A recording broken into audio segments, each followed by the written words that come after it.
Hello and welcome to the How to Travel Vegan podcast. I'm your host, Tom Simak, and today we're exploring Phuket, Thailand.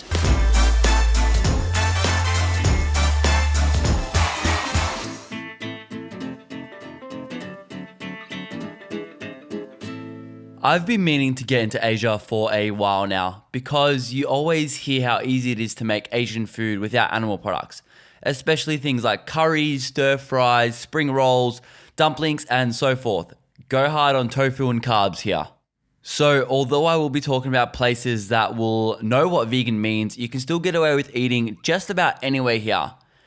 But with a quick FYI, the language barrier is there, so vegan isn't the most well-known word. So just be mindful and switch to simply saying no animal products, especially emphasizing on oyster sauce, which they use more than soy. Every place I went to said they were happy to substitute oyster sauce for soy. Another big mistake is milk. They love to put it in drinks, especially smoothies, so just make sure you're asking for water instead of dairy milk. Another thing is I noticed they like to use a lot of plastic even on the islands of Thailand, so please try to carry a metal straw if you really like to use straws for drinks.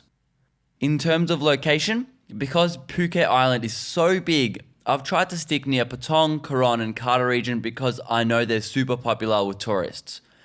So if you're going to other parts of Phuket, message me on Insta at How to Travel Vegan. I've got some other recommendations as well. That's pretty much the housekeeping for Thailand. And I will be mispronouncing these names like hell, so make sure you check the show notes for the exact spelling.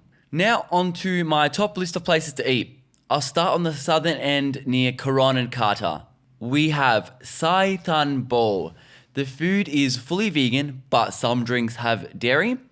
It's all traditional home-cooked meals with some mock meat options as well. In terms of price, you'll probably be paying around 100 baht per meal, which is $2 Australian. Insanely cheap for quality food. And just a 12-minute tuk-tuk ride down south from Kata to an area called Ruai, like Hawaii but with an R, you have a new vegan cafe called Eat Greens. They have food like healthy bowls with falafels, even acai bowls and smoothies.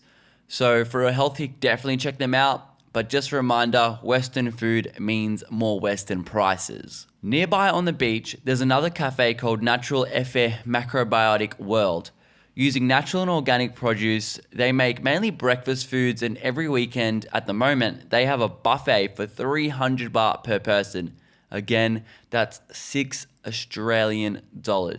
Insane. Heading north to the more bustling beach of Patong, check out Number 9 Second Restaurant, specializing in curries mainly, but their menu is good enough to come back a few times to try everything. And just a quick note on Patong, since I've last been there, 2 amazing veg places closed down, and since then, some have opened and more have closed. So it's definitely, places tend to just go and come and whatever. Because it's such a tourist capital, I recommend going for a wander around your hotel and even through the little side streets around Bangla Road, because you'll definitely find some hidden gems there that have the word vegan on the menu. I recommend doing a day trip out to Old Town Phuket. There's some really cool markets out that way, and it's really Silo Portuguese inspired, so colorful buildings, looks really, really nice. And while you're out there, check out the Vegan Table, obviously fully vegan based on the name, which is a big up, and they just opened up in 2018. So they have a really eclectic menu from burgers, pizzas, vegan cheeses, cheesecakes, smoothies, and all. Again, just expect slightly more Western prices here. The last option I'll mention is Pure Vegan Heaven. It's about a 20-minute ride from Coron Kata Beach to a region called Charlong. This place has amazing reviews and photogenic dishes mixed with a grand customer service rating. So if you travel for food, you can't skip these guys. But that's it for the munchy portion of this episode. I couldn't find any vegan touring companies that did consistent tours. Like there was a few that did yearly tours. I couldn't find any activism events here that was consistent as well. I know Anonymous for the Voiceless has had a few events here, but nothing super consistent. I will mention one thing with the corruption of tourism here. The word elephant sanctuary gets thrown around a lot in Southeast Asia. But don't get fooled. These places do not treat the animals with any form of respect. I drove past one and I stopped by when I was there last, and they literally had the elephants chained up in this elephant sanctuary, dragging them by the ear to go wherever they wanted to go. It just was not a safe place.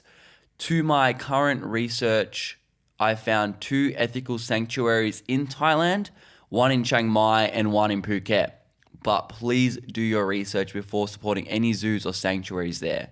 I know at the zoos as well, they drug all the animals. So please keep an eye out for that. If you're in doubt in which one's good and which one's bad, shoot me a message and I can lean you in the right direction. But that is all for me today. As always, any questions, let me know on Instagram at howtotravelvegan or in the comment section below. Much love. Peace.